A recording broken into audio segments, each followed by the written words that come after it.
era, and I wasn't like in the feeling of changing colors or spending hours just to pick the right shade.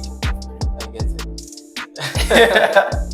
I did Django for like 6 months, and I wasn't understanding anything. Now you're doing Django. I was doing Django. So I built an e-commerce application. I But deployed it. you had no idea what you No, were I doing.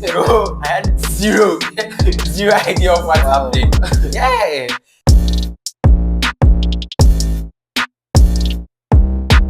Hello guys, welcome back to our YouTube channel. Today we are here with Emmanuel to talk about what it takes to become a backend engineer. He's going to talk about the roadmap, the challenges, and everything you need to start up.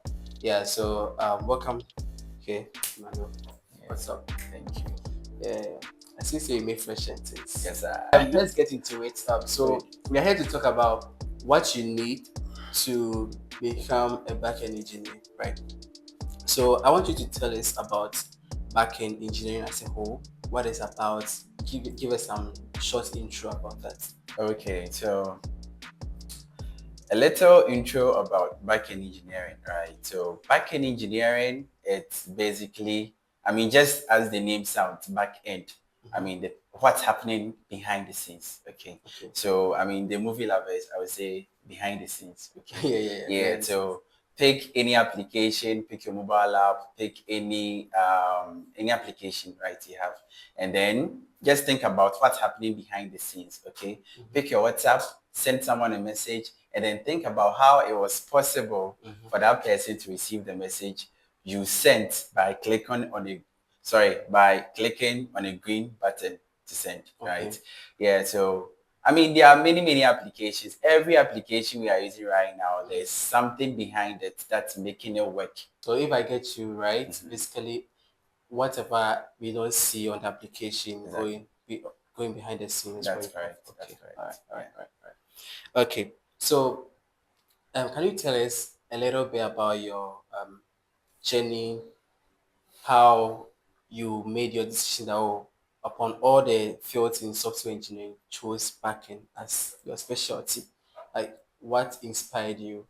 Okay, good. So why I chose backend engineering actually was my first programming language was C++, right? Yeah. I think I used a whole day to learn from variable declaration to like object oriented.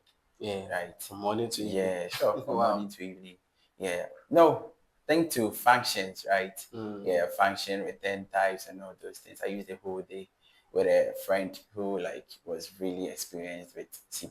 So we did everything like the whole day. And I loved it, right? Yeah, I think my first day we built a calculator. This basic calculator we build in schools, like first number, enter first number, enter operand, enter second number. Then you can do those basic calculations everything. Then some of the numbers is this. Yeah, so I see. that was the project we built. And then like moving on, I was doing MTN USSD 10, like a console application of how MTN USSD *170# like looks like the flow. So I built for all the flows, transfer money, cash out, manage account. I did all those things. And then I was showing people and they were impressed. Like, wow, when did you start? And this is nice. Let's take this to MT and they will employ you and Charlie cash out. So I was feeling proud of myself, right? Yeah. So I had senior cosmates, right? Senior cosmates who like were already in the industry, right? And then they were suggesting like Python, learn Python. And then he showed me one e-commerce application he built with Python Django. And that was like, what's Django? And then he explained it. It's a Python framework. We have others like Flask. We have others like Fast API, right?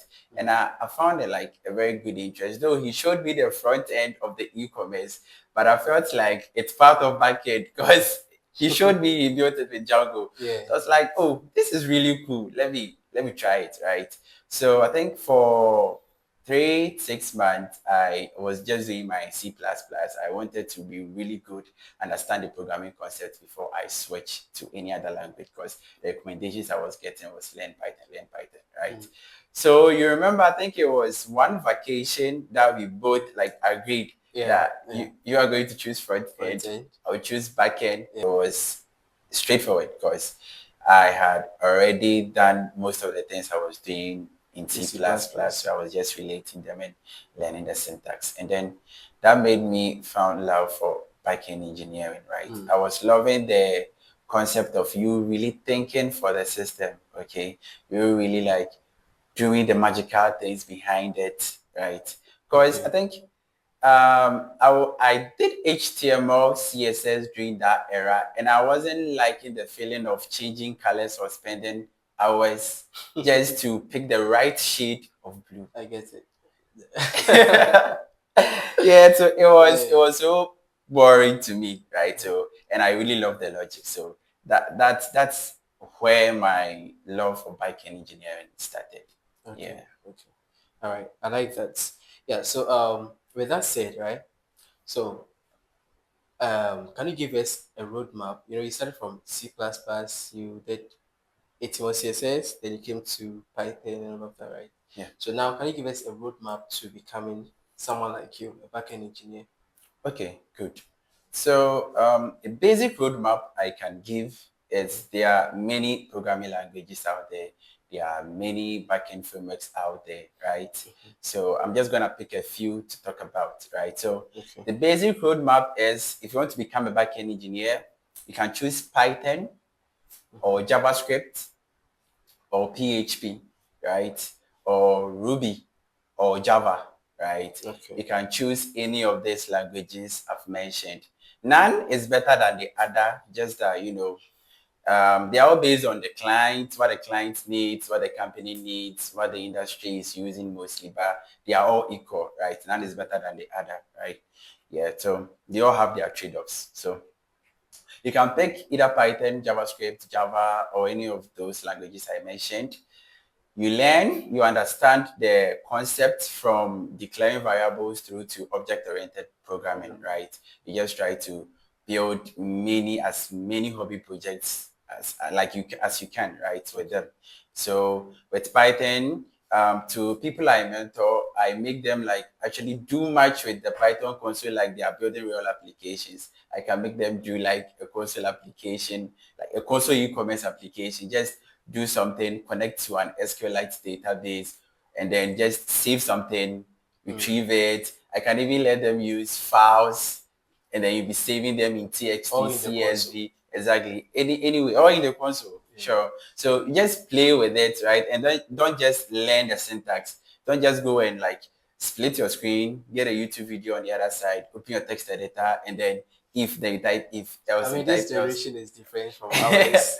Exactly. Now, even for vibe code and scratch, actually, they don't even Exactly. waste time on this one. Exactly. Yeah. So, uh, just learn the syntax, get to know the basics. Now you go with a project based something, right? So you pick anything little. You can pick a to-do application, an e-commerce application, then you try to replicate it by doing some Some consulting with console it. Just stuff, be right? creative. You can connect the CSV, you can connect any way you can save, retrieve, just play very much with it for like 3 to 6 months. I think that's fine for you to be so confident with Python as a beginner, right? Okay. And then when you are done, to any of these languages I mentioned, they all have a framework.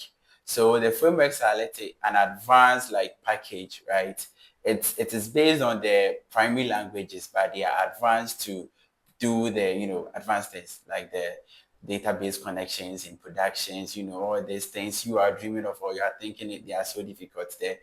When you try to learn the framework, it just gets you closer to those things, right? Mm. Yeah, so the framework handles a lot of things that you wouldn't have to care. You just have to start with data modeling, then you just go straight with how the framework actually handles it, like everything. So So, Python has Flask, it has Fast API, it has Django, and then Java has Spring Boot. I've used Spring Boot. I use Spring Boot, sure. So PHP too has Laravel, right? But for PHP, you can actually do a live project on the web because of how it is, right? It's basic architecture. So, but we have like a PHP framework, Laravel. You can learn that's a framework, and then it just gets you straight to becoming a backend engineer.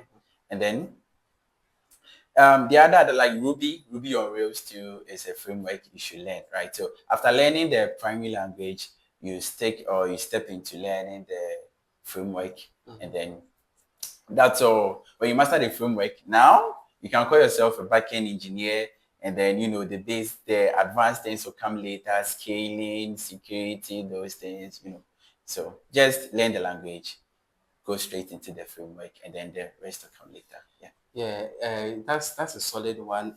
Even though I like the roadmap you are giving, but I didn't hear you talk about Node.js.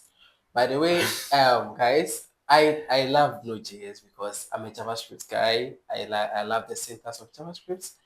I've done Python. I do Python Django. Mhm. I do Node.js, but I mostly go with Node.js as my backend framework. Can you tell me why you don't like to Oh mention no no about no no no. I do Node.js. I've you actually do worked Node.js? with a Ghana startup as a senior backend engineer with Node.js, Yeah, I right? remember that. I Yes, remember of that. course. That's A last cyber year's, right? exactly. Yeah, I Yeah. do Node.js really really well with mini query builders, Prisma, Okay. Okay. SQLite, Mongoose, and Okay. all of that. I do. It just I don't know. I was talking plenty, right? So it can skip me. And I was No mentioning problem. languages, right? So I mentioned Java. I think I mentioned.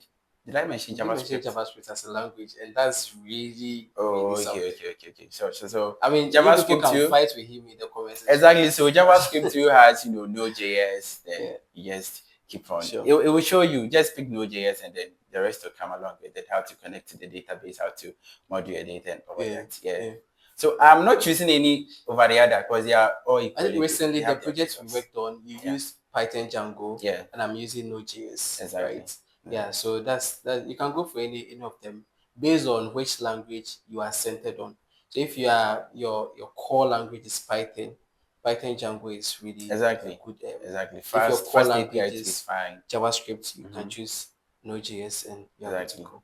So Yeah. there's none better than the other. You just have to choose what is straightforward or the language you started with, then you pick its corresponding framework and Yeah, you're and good I to think go. as you mentioned, the project type too also matters. Exactly. Yeah. Exactly. That one Okay. too matters. I Okay. mean, they have their trade-offs. Mm. Sure. We talk about that So maybe okay, in the next. as a new beginner, what should I expect? What are the challenges I'm supposed to be looking forward to? Because some people are feed with some false information about things being easier, and when they meet any challenges, they start to feel disappointed and all of that, right? So yeah, what are some of the challenges we should expect if we are learning from scratch?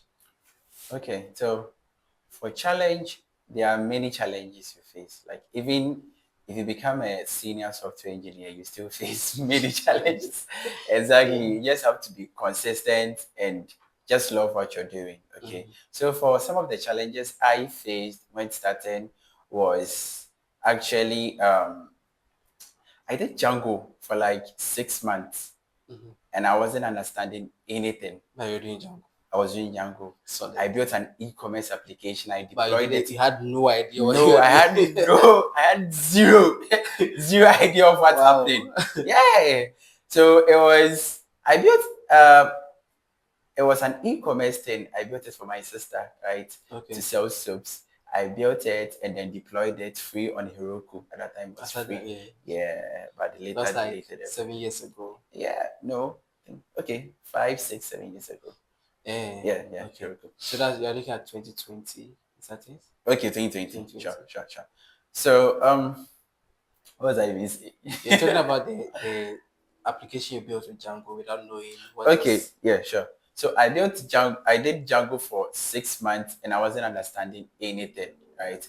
I was following a YouTube tutorial, and the person was building his e-commerce. Right? So when he copy, I also copy. Then I paste. When there's an error, I'm dead. You are dead. I'm dead.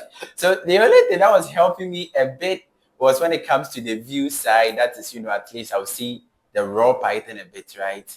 Yeah, so I'll see, oh, he's doing some if else, he's doing something, so that I'll come to my senses and then be able to relate that, oh, you're still doing Python, so let Python. me just play with it. Sure. So I followed this tutorial he was building, I was also building, and then it got to a time he integrated Stripe, right? And then of course I also integrated it, but I What is had to, Stripe? Talk sorry. about. Can you talk about Stripe? What is Oh, okay. Stripe? So Stripe is actually a global payment gateway, right? Okay. Yeah, you can connect into your application to receive payments, and then move transactions on your site, right? Oh, okay. Yeah. So when you're building your application, you do not have the access or the authority or the right or the permission from the bank or any institution in the country you are to just be transferring funds or receiving and taking Yeah, payments. yeah, We yeah. have to rely It on has a to be payment controlled. Yeah, gateway yeah. exactly to have that sorted. So he integrated Stripe, and then I also searched the local payment gateways I can use, and I found Paystack, and I was Mm. dead. This guy I'm following is using Stripe. I want to also use Paystack, so I got stuck for a few months before finding my way out. Months. Yeah, Charlie, Wow. because those days we didn't have this vibe coding thing. It was Yeah. sleeping on Stack Overflow, reading Wait. people's In chats fact, you to can see even if they. post Mm-hmm. your issue, And and then. you wait for Mm-hmm. some experts come and reply that. Mm-hmm. Yeah, and not all replies will solve your issue for you. You have to wait for multiple people to discuss and all of that. Then they draw Exactly. a conclusion that okay, Exactly. this is the right solution to this problem. You Yeah, have to follow the the trend, trend and everything. the thread. Sorry, Yeah, you have to follow the thread and see all those things. So Stack Overflow was our messiah yeah, here yeah, yeah. those I remember days. that. So yeah, so the challenge is you won't understand everything from Mm-hmm, scratch. mm-hmm. No, and don't try. I'm not saying don't try, but don't stress yourself too much to understand everything step by step. Before As in, you do don't make it anything. synchronous, make Mm-hmm, it async, right? So if you're not understanding something, just write it down, pen it down, just do it. mm-hmm, Skip to the next thing on the line. It might be easier. And then the further you go, the more you get to understand the reason why you didn't understand this. You get it. mm-hmm, So don't try to understand everything. Don't try to make everything so smooth for you. I mean, you pick this, you understand it. You pick data model, you understand it. You pick serializers, you understand it. You pick return, you understand. You pick HTTP. No, don't try to understand everything from scratch. No, it doesn't work that way, right? mm-hmm. Even we senior engineers or many senior software engineers still learn every day Everything. on the same framework they've been working with for like 5 years or six Yeah, years. because So there are updates coming in all the time. Yeah. exactly. They are always changing something. They are updating all that versions and all those things. So Mm-hmm, just try to do your best. If you don't understand, write it down, skip to the next one, mm-hmm. consult a senior engineer, a senior person you know around. I'm around, we are around, right? Yeah, yeah, yeah, yeah. Yeah, you can drop it in the comment section or I think, are you going to drop our email or something? Yeah, we will add it we, to we, will- the we'll think about instructions. that, Yeah, sure. You just hit us up and then we'll come in to just make yeah, things easy for yeah. you. So I think that's the challenge. Yeah, that's the challenge I would Okay, talk about. okay, okay. So in conclusion, now if you are to work on a project, you mentioned you've used Python, Django, you've used Node.js, you've done Go, right? If you had to choose any of these frameworks, which one do you go for and why? Okay, so sorry. The framework I would say my default framework for building my backend application is Django Okay. because I'm a Django guy, right? I've Mm. worked with Django for like throughout my career. Though I've played with Java, Spring Boot, I've worked with Node.js as well. I've done a Laravel, little bit of Laravel. I've done Go too. I've yeah, done Go sometime. And I've done a bit of Ruby on Rails, right? solid, solid, So solid. personally, if I'm recommending, definitely I'll be biased, right? I'll just recommend the Python and then I'll ask you to do Django. Because if you understand how Django works, it will be easy for you to work with Fast API and then Flask, right? Mm. And then if you're a JavaScript guy too, you do Yeah, Node.js, yeah, right? yeah. So for me, when I'm building a data intensive application or something that deals with like more data, data science and all those things, I prefer Django, right? Yeah, I have my reason which you create an episode for that, right? Yeah. And then when I'm doing something that deals with, real time chat, real time stuff, I do with Node.js. Node.js. Yeah. And then when I want to build a very light, simple application with a very tight deadline, I go with Python Fast Fast API. API. Sure. I just want It's something just the real name, quick. Fast Exactly. Fast API. API. Fast. Yeah. Though Django is also fast, but I'll go with fast API. So they are all good, but okay, let me recommend some. Right. Let me recommend Yeah, some to beginner. I recommend you do Python, you do Django, right? Because solid. Django is very popular and has the job market too. And then you can do Java too with Spring Boot. Many fintech companies use Mm. Spring Boot. And then for Node.js too, Charlie, Node.js, JavaScript, yeah, like you were just about to fight with me. Node.js is all over the place. So All Node.js right. is also something good for you to learn. So Okay. they're all good. So if you were a beginner, you have no idea about any database, right? You have no idea. Now you have some ideas, right? So which database would you recommend for a beginner to work with if the person is going for Python Django?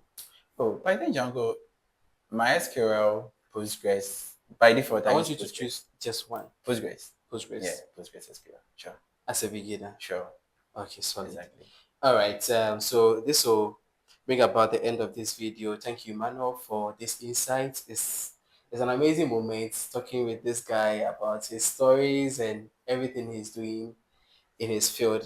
You know, I like him a lot because we built a lot of applications together, which definitely I served as the front end engineer and he was the back end engineer. He's very good with DevOps But as we built well. plenty applications, so Exactly, a lot of them, a lot, plenty yeah, a in lot. different languages. A Different lot. languages, Plenty.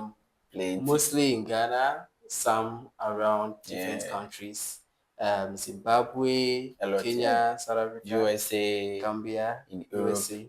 A lot. I say Germany and Denmark, right? Mm-hmm. A lot. A I lot. mean, A lot of not to bore applications you, for a lot of applications. clients, and then our hobby ones too, and then our business ones Our business also. one, yeah, Exactly. Yeah. yeah. We We'll have talk many about business business later, but applications. We'll talk yes, about them later. Yes. yeah. So yeah, thank you everyone for watching.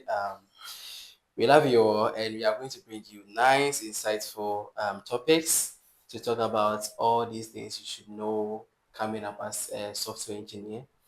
And we would like you to recommend your friends to watch, like, comment, and subscribe